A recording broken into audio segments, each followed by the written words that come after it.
Bienvenue à tous. Pour suivre avec nous ce nouveau numéro du Focus de la semaine consacré aux faits saillants de l'actualité nationale, régionale mais aussi internationale.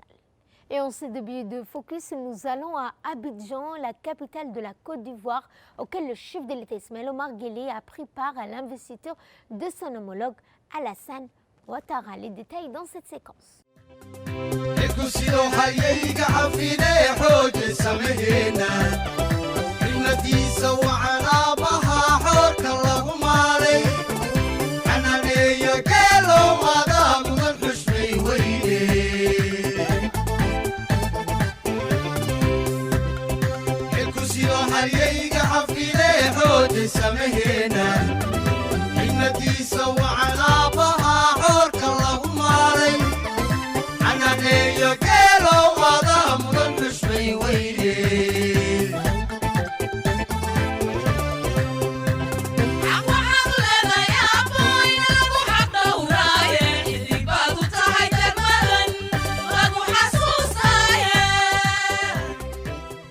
Le chef de l'État, son Excellence Ismaël Omar Guelleh, a pris part à l'investiture de son homologue réélu du Côte d'Ivoire, M. Alassane Ouattara, vainqueur du dernier scrutin présidentiel organisé dans ce pays le 25 octobre dernier.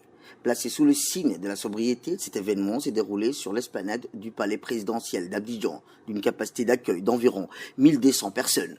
Prestation de serment, remise des honneurs, interprétée par un détachement de la garde nationale, photo de famille du président réélu, avec l'ensemble des dirigeants de premier plan participant à cette cérémonie. Tout a été exécuté avec minutieux et précision pour conférer un protocole solennel cet événement. En conformité avec la tradition officielle de ce pays, le président investi a ensuite été décoré du grand collier de l'ordre national, la plus haute distinction décernée en Côte d'Ivoire. Mais c'est sans doute le discours prononcé à cette occasion par le président Alassane Ouattara qui fit indébitablement office d'étape principale à cette cérémonie. Dans cette intervention, le président réélu fut amplement état des grandes lignes qu'il affecte à son nouveau mandat de 5 ans à la tête du pays. La participation du président djiboutien à l'investiture de son homologue ivoirien donne la pleine mesure de la qualité des relations d'amitié et de coopération entre les deux pays et les deux peuples frères. Elle s'ajoute aux retrouvailles régulières, périodiques et occasionnelles que les deux États entretiennent entre eux au plus haut niveau et dévolues entre autres à la concertation, à la consolidation et à l'essor des liens déjà privilégiés entre les deux nations. Et la journée internationale du handicap a été célébrée à Djibouti sous les auspices du chef de l'État Ismaël Omar Guelleh.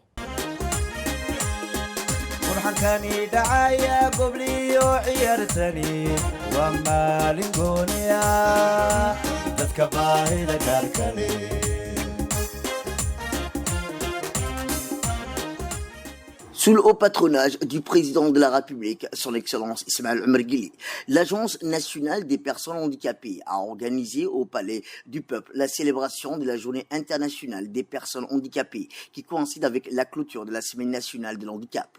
Placée sous le thème « Favoriser des sociétés inclusives pour les personnes handicapées afin de stimuler leur progrès social ». Cette cérémonie a mis en lumière l'importance de l'inclusion comme moteur de développement et de cohésion sociale.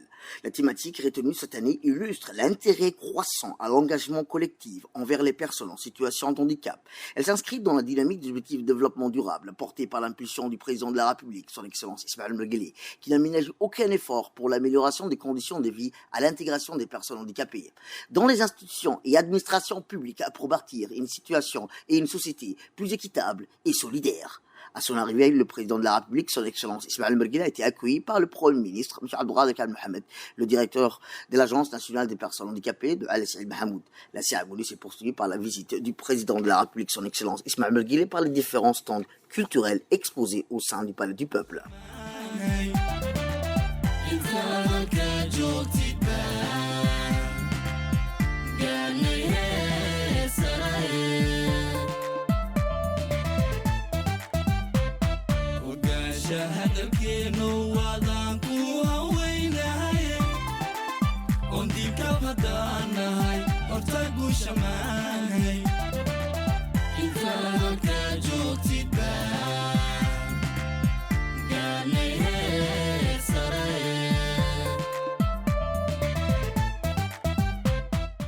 Santé avec le lancement officiel de la campagne de vaccination contre le papillomavirus humain. Les détails dans cette séquence.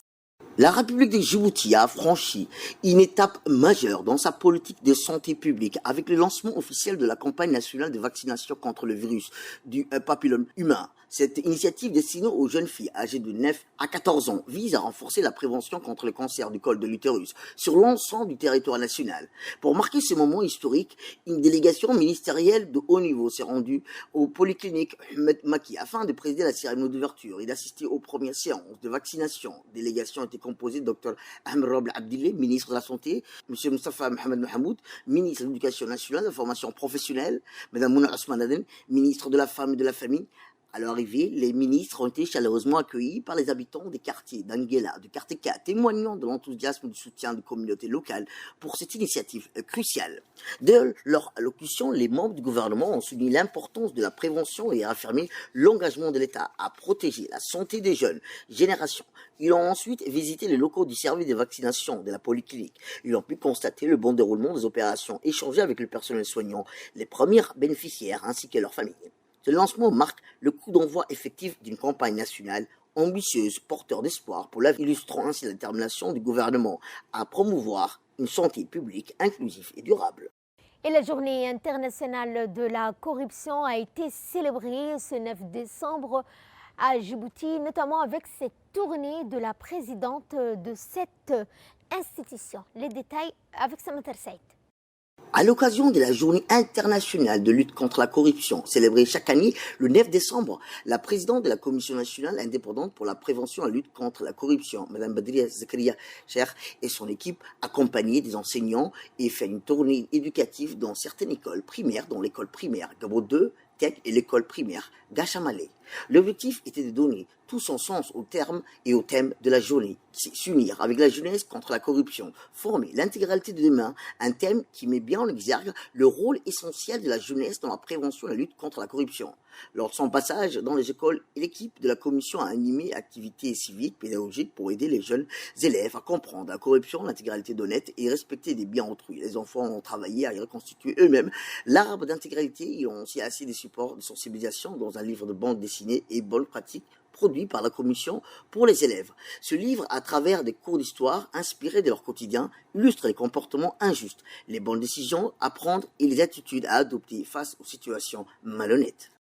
Également dans ce focus, nous vous emmenons au Grand Bara pour suivre le déroulement de la course du Grand Bara. La 42e édition du Cross du Grand Bara s'est déroulée le 5 décembre dernier, rassemblant près de 1500 coureurs, militaires, civils français, djiboutiens, ainsi que de nombreux coureurs africains et internationaux. Organisée pour la première fois, conjointement avec la Fédération djiboutienne de l'athlétisme et les forces françaises stationnées à Djibouti, cette course de 15 km, désormais homologuée par World Athletics, s'est lancée à 7 heures, après le passage de 2 Mirage 2000 lancés dans les airs en pleine puissance. Après ce départ canon, les coureurs ont démarré la course en tremblant, partant à l'assaut du précédent record datant de 2021.